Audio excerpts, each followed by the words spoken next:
mini vlog for today's video. So, nandito pa rin tayo sa Japan, nag-emote, charot! We went here in the beautiful place of Gyosen Park and Zoo. First, let's go to the zoo, which is good for family bonding. Farm animals are here like sheep and rooster, mini aquarium with different colorful fishes, and other sea creatures. Naku, ang sarap talagang pagmasdan, ang gaganda nila.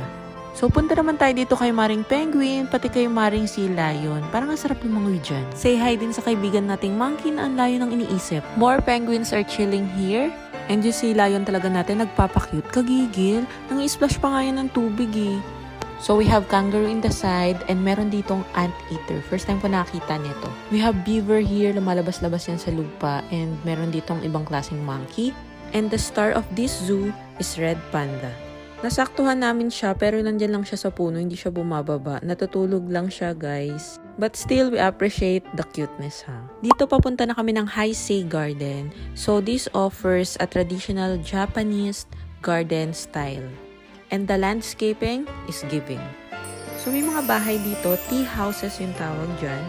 May mga live fishes, may mga duck. Very fresh nature. Kung fresh air yung hanap mo, okay na okay dito. Yung calmness ng kapaligiran, yung lush green scenery, sobrang the best.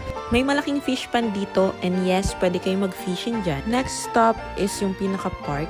Dito yung mga kids enjoy na kasi nandito na lahat ng palaruan. There are a lot of food trucks here na kapag nagutom kayo, pwede kayong bumili dyan. And there is a fountain in the middle of this park na pwedeng mag-swimming yung mga kids dyan.